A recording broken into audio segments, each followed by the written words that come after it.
In Hollywood, the biggest mistake isn't making a bad movie. It's saying no to the right one.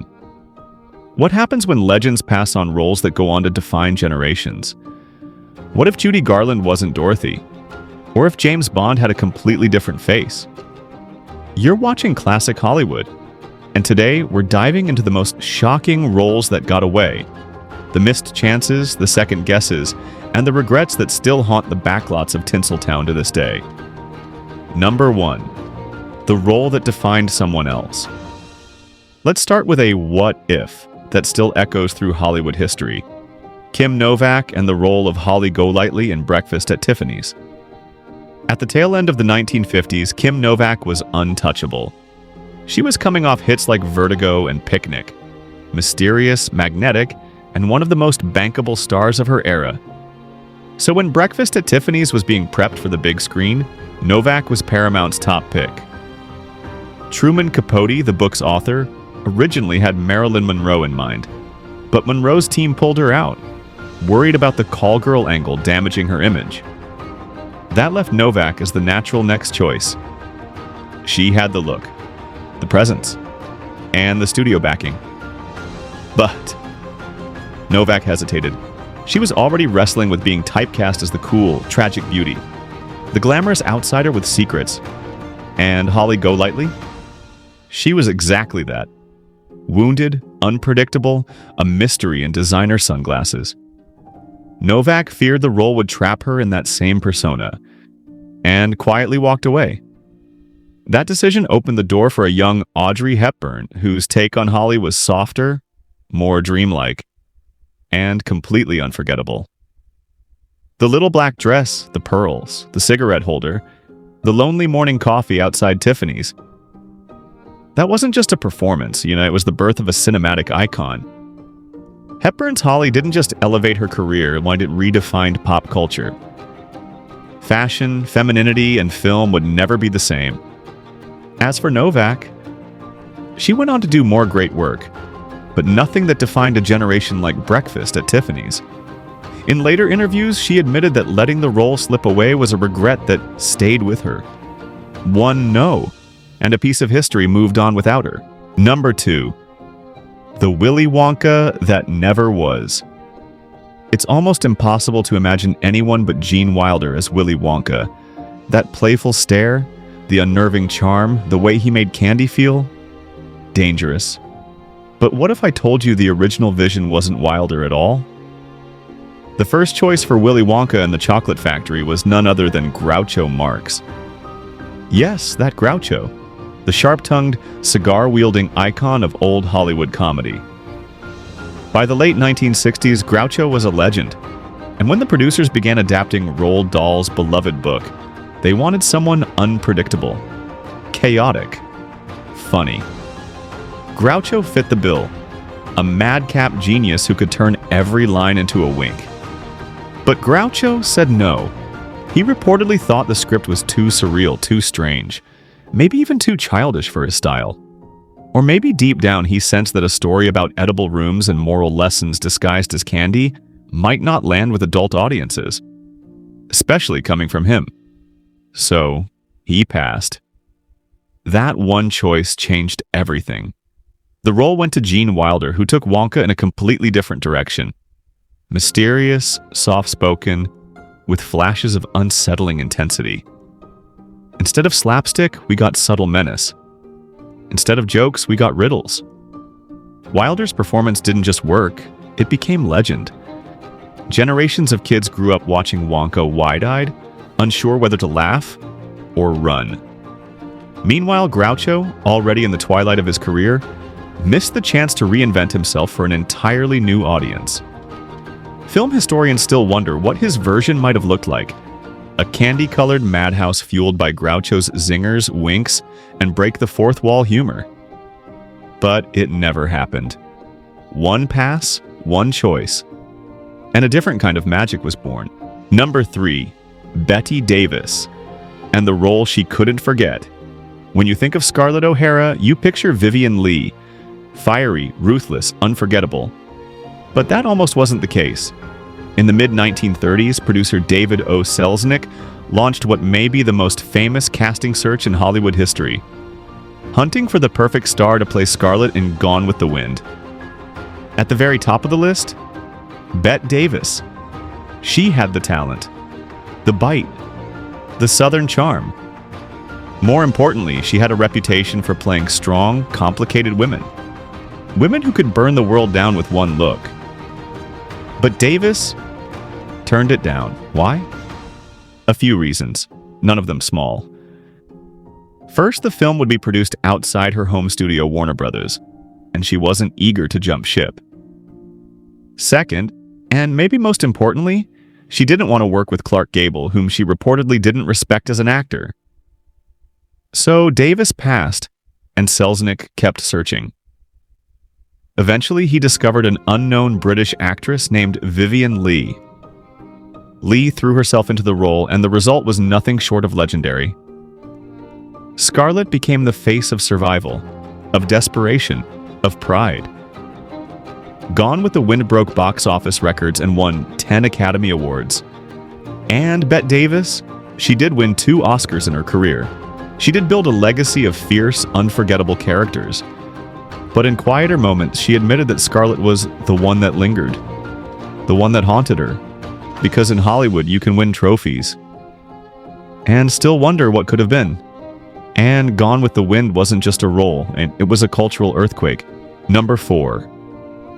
Gene Tierney's almost famous mistake. In the world of film noir, few images are more haunting than Gene Tierney's face, framed in shadow, in the 1944 classic Laura. But here's the twist. Gene Tierney almost said no to the role that would define her. At the time, Tierney was on the rise, celebrated for her elegance, her porcelain beauty, and her cool, distant poise. She had talent, yes, but she also had doubts. When director Otto Preminger approached her to star as Laura Hunt, Tierney hesitated. The role was unusual. A woman murdered in the first act, who haunts the film through memory, mystery, and obsession. Tierney was already being nudged toward melodramatic beauty roles. She feared Laura would just typecast her further. Another beautiful, tragic figure in a long line of them. She also had commitments at another studio, and the politics behind the scenes weren't exactly simple. For a brief moment, another actress was even set to take her place. But fate and a little friendly persuasion changed everything. Tierney reconsidered, and thank God she did. Her performance in Laura was understated, magnetic, and endlessly mysterious. She became the fantasy, the ideal, the ghost that every man in the film couldn't let go of. And neither could the audience. The movie was a hit, a noir masterpiece, and Laura became Gene Tierney's signature. In later interviews, Tierney admitted it. That role nearly slipped through my fingers. Had I said no, I don't know if I'd be remembered the same way. And she was right, because in Hollywood, your legacy can hinge on one yes or one almost no. Number 5. Cary Grant. The Bond that never was before. Sean Connery ever ordered a martini shaken, not stirred. The producers of James Bond had their sights set on someone else. Someone bigger, smoother, and already a global icon. Cary Grant. It was the early 1960s. Hollywood was shifting. Spy thrillers were on the rise. And producers Albert R. Broccoli and Harry Saltzman were looking to launch what they hoped would become a bold new franchise. Grant seemed like a dream fit. He had the British charm, the debonair sophistication, the dry wit. He'd basically been playing suave secret agents for years in Hitchcock films like North by Northwest and Notorious. Audiences already believed he was James Bond. He just hadn't worn the tux officially yet. So, what went wrong? One thing. Age. Grant was 58 years old, and while he was still charismatic as ever, he refused to commit to more than one film. Broccoli and Saltzman wanted to build a series, and they needed someone who could grow into the role, not just cameo once. So Grant turned it down. and the producers rolled the dice on an unknown Scottish actor named Sean Connery. The result? Connery didn't just play Bond, he became Bond. His raw masculinity, cool violence, and understated humor redefined what a screen hero could be. The franchise exploded.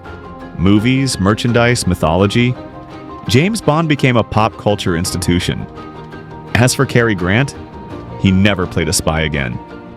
He continued to act charming as ever, but in quiet moments he admitted that turning down Bond was one of his biggest career regrets. One no. And he missed out on the most successful film franchise in history. It wasn't just a role, it was a passport to cinematic immortality, and Grant watched it all unfold from the sidelines. Number 6.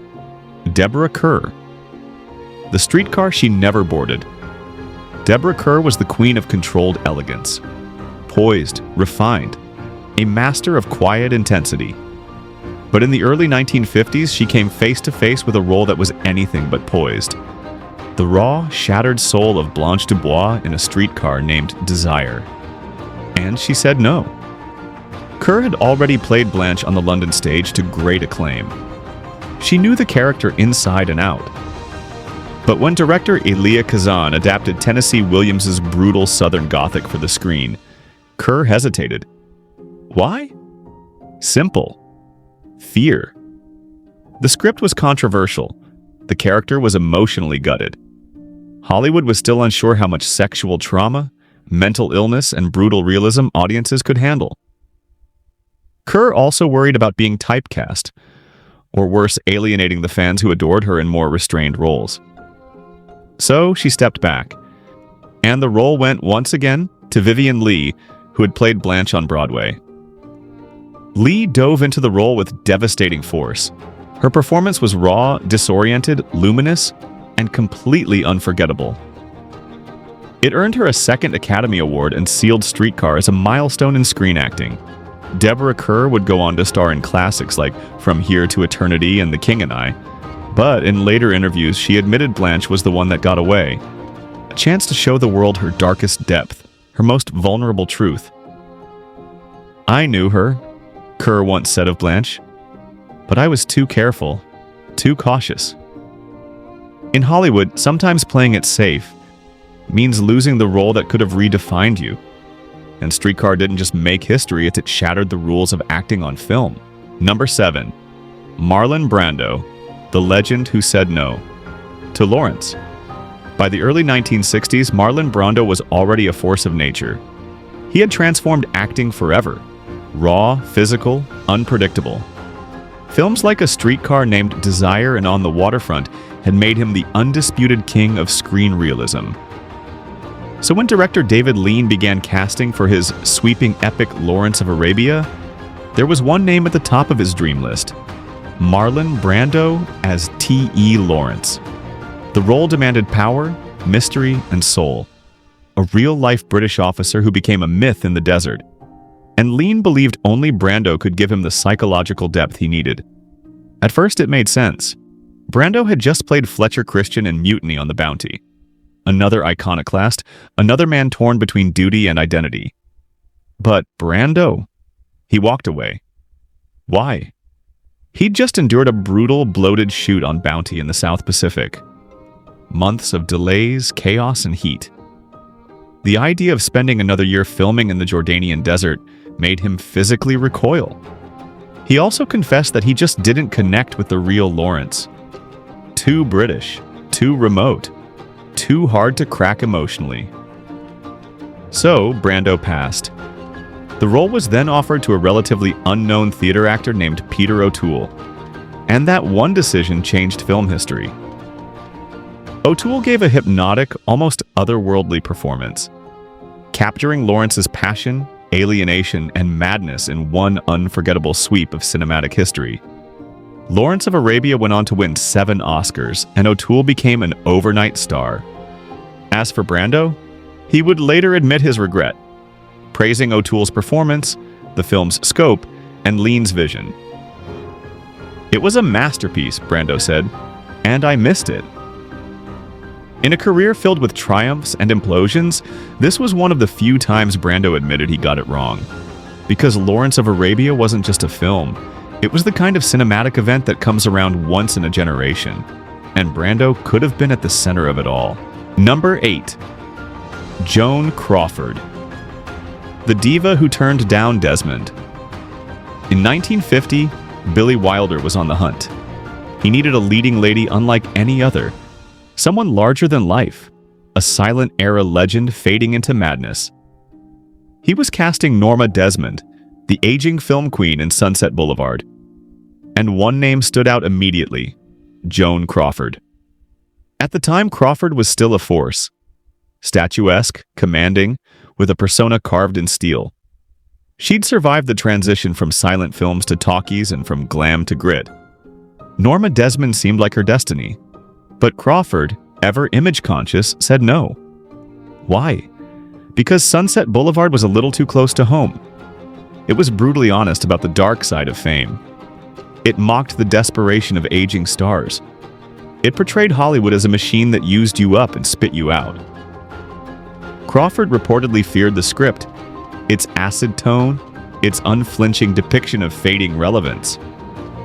Some insiders claim she was afraid of how audiences would interpret the role. Would they see her in Norma's delusions? So she passed, and Wilder turned to another silent era queen, Gloria Swanson. Swanson, who hadn't made a major film in years, embraced the madness. The result? A tour de force. Swanson's Norma Desmond wasn't just a performance, like it was a self-aware act of cinematic resurrection. She played the role with operatic grandeur, vulnerability, and bone-chilling denial. I am big. It's the pictures that got small. The line became legend. Sunset Boulevard was nominated for 11 Academy Awards and is now considered one of the greatest films ever made. As for Crawford, she continued working. She even had a massive comeback with Whatever Happened to Baby Jane? But in quiet moments, she acknowledged Sunset Boulevard as the role that got away, the one that could have immortalized her pain and power in a single performance. A part written like a mirror, but one she refused to look into. And that absence? It became as legendary as the film itself. Number 9. Fred Astaire. The man who didn't sing in the rain. When you think of Hollywood musicals, one name towers above the rest: Fred Astaire. He was elegance in motion, a man who made dance look effortless, turning ballrooms into magic carpets. For decades, he was the movie musical. So when MGM began developing a splashy new film about the chaotic shift from silent films to talkies, who was their first choice for the lead? Of course, Fred Astaire. The movie? Singin' in the Rain? The role? Don Lockwood, a silent film star learning to sing, dance, and survive in the sound era. It was a role tailor-made for Astaire, blending charm, dance, comedy, and nostalgia. And he was at the top of the studio's wish list. But Fred politely declined. Why? A few reasons. Astaire was already booked solid with other commitments. He was also approaching 50 and privately wondered if audiences were starting to tire of musicals. And maybe, just maybe, he sensed the genre was changing, that the next generation was about to take center stage. So MGM turned to someone younger, someone hungrier. Enter Gene Kelly. Kelly didn't just take the part, he reinvented it. Where Astaire was grace and glide, Kelly was muscle and momentum. He turned that famous rain-soaked scene into one of the most iconic moments in movie history. Leaping, spinning, stomping through puddles like a man in love with life. Singin' in the Rain didn't just succeed, it became a cornerstone of cinema. A joyful, technicolor explosion of style, music, and magic. Astaire? He remained a legend, no question. But friends and film historians say he always spoke of Singin' in the Rain with a quiet reverence. And just a hint of regret. Because this wasn't just another role. It was a chance to headline a musical that would live forever. And in the end, Fred Astaire, the man who could do it all, sat this one out. Number 10. James Cagney. The tough guy who said no to George Bailey.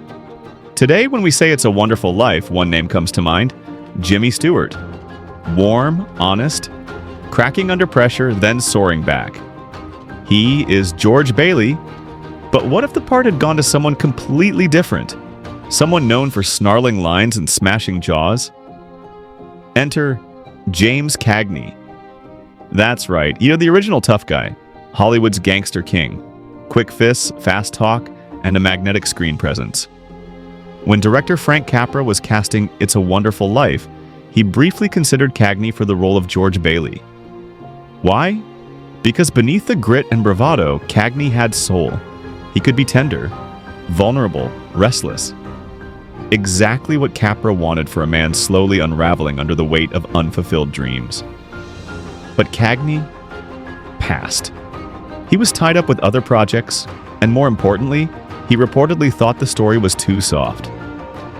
A small-town fable about angels and bank loans didn't sound like box office gold, especially in post-war America. So Capra turned to Jimmy Stewart, freshly back from serving in World War II, and looking for a project that spoke to the fragile hope of the era. And the result?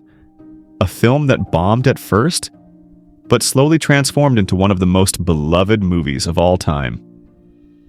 Stewart's performance as George Bailey became a cultural treasure, the emotional heartbeat of Christmas for generations.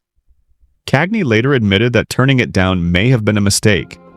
He praised Capra's vision and Stewart's layered performance. Part hero, part everyman, part emotional wreck. And while Cagney's legacy is still packed with classics, It's a Wonderful Life became something different. Not just a great film, a ritual, a comfort, a yearly reminder that one man's life really can make a difference. One role, one decision, and a place in America's heart forever.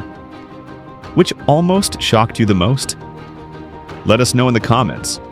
And hit subscribe for more untold stories from the world of classic Hollywood, where the legends live, and the regrets still echo. Because sometimes the roles you turn down become the stories you're remembered for.